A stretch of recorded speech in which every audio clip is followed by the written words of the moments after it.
alaikum wa rahmatullahi wa barakatuh.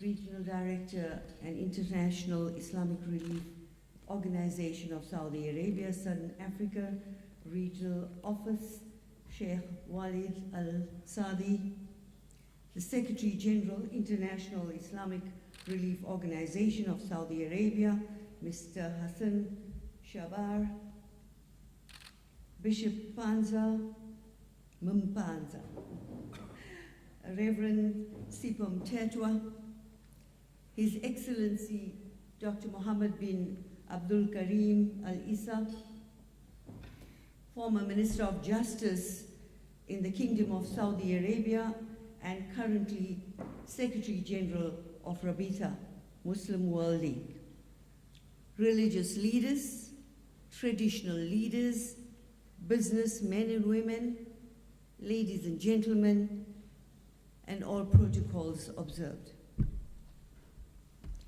Indeed, it is a great pleasure to be here to celebrate this day with our international guests. So on behalf of the eThekwini municipality, I wish to especially welcome our foreign dignitaries, Secretary General of IROSA, Saudi Arabia, Mr. Hassan Shabar, and His Excellency Dr. Mohammed bin Abdul Karim Al-Isa. Welcome to South Africa and to our aspiring city.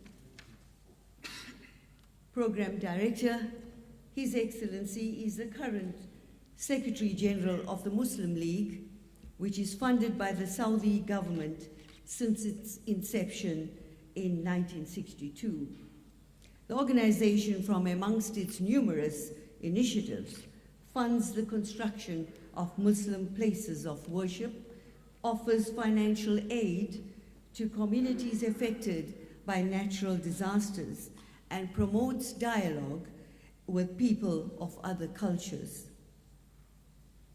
I thank Brother Sheikh Walid Al-Saadi, the Regional Director of IROSA, Southern Africa, for inviting me to this gala dinner this evening.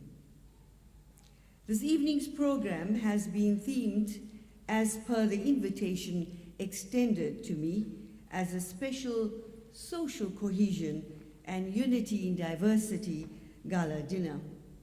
So I thought it's appropriate that I expand on this topic, building a socially cohesive society.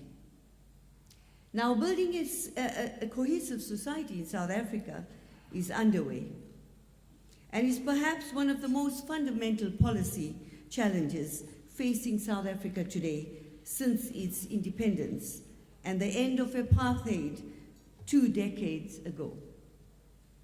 Despite numerous government interventions, South Africa is yet to emerge as a socially cohesive nation. The legacy of apartheid and globalization have negatively impacted on us being a socially cohesive nation. This evening's program is an exemplary model of social cohesion, as we have guests from a multitude of persuasions assembled: sovereign nationals, religious, ethnic, cultural, linguistics, and people of of different races that are in attendance. But amidst all things that separate us, there is one strong aspect of commonality, and that is affluence. All of us gathered here this evening are to some degree or other prosperous. We are opulent. We so desperately need the cohesion, and we see here in this hall becoming a living reality all over South Africa. For the last 50 years, Europe has been grappling with multiculturalism and challenges of social cohesion. Europeans have failed because they perceive human beings simply that could not adapt and find acceptance of other beings that are different to themselves. Now, this perception was unscientific, and from the truth, I wish to refer to two in-depth case studies that critically examined why we are struggling to achieve social cohesion. One study was conducted in Europe and the other in South Africa.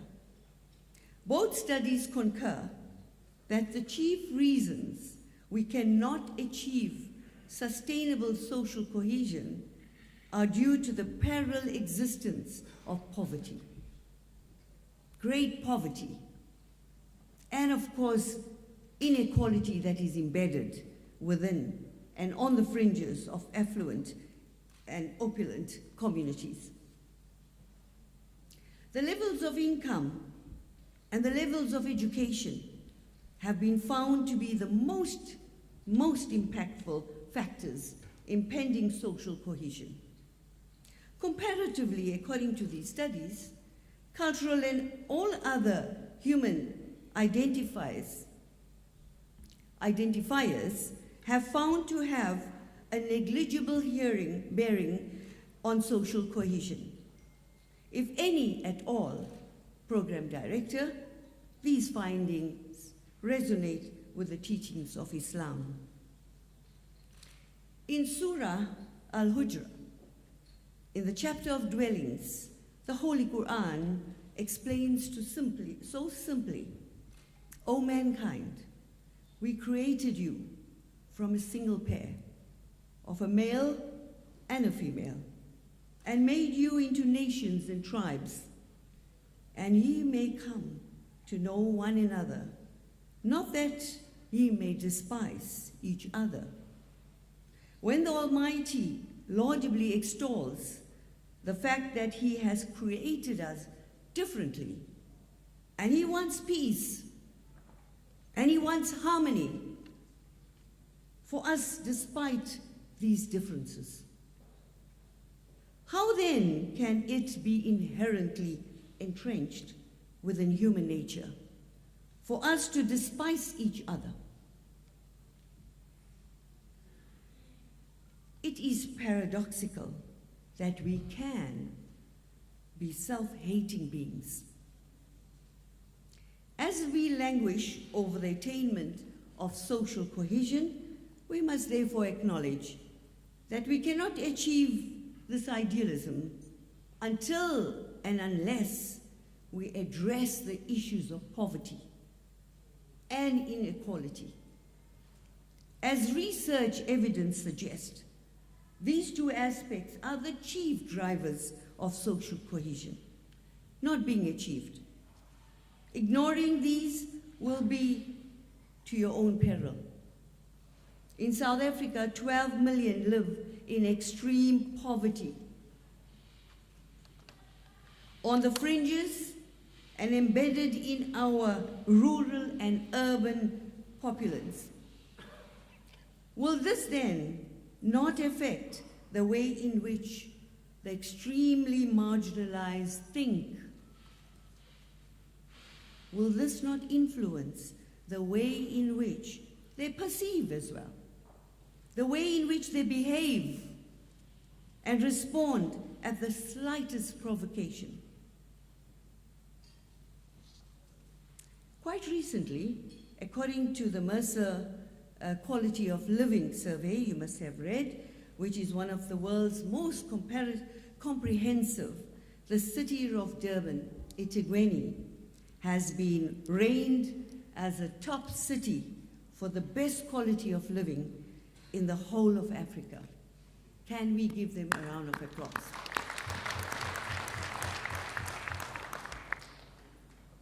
Now really, we must applaud ourselves for this achievement that we, as the eThekwini municipality and with the community as a collective, have been awarded the much coveted prize of a status city of over 100 cities. Our success in this regard, however, also creates the imbalance between the affluent and those who are not.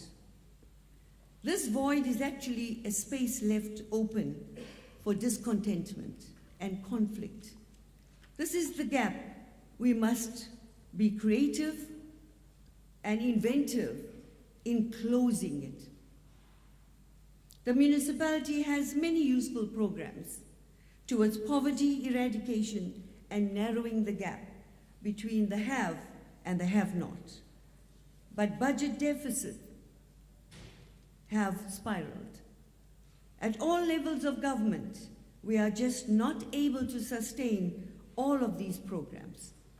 The impediments of achieving social cohesion is not due to our inherent or superficial differences.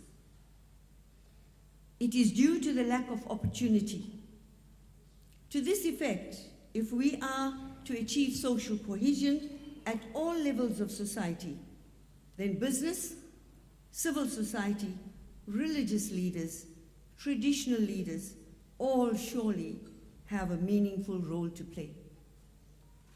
We must all strive as a collective to relieve the poor amongst us from the burden of poverty and the affliction of inequality so that social cohesion becomes a reality.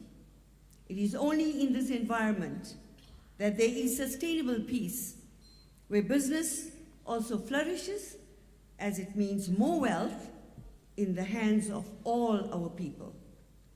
So do not look at this only as a social responsibility investment. In the long term, it pays back dividends. At the municipality, we are very receptive to solutions. So please come to us, talk to us. We nostalgically look forward to working with you. In closing, Program Director, I would like to wish our distinguished guests, His Excellency Dr. Muhammad Abdul Karim Al-Issa and Dr. Hassan Shabar, a splendid stay in our country.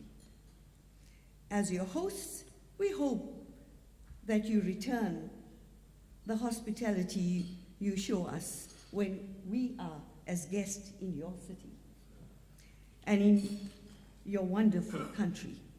We also thank you for your compassionate humanitarian endeavors and for being with us this evening.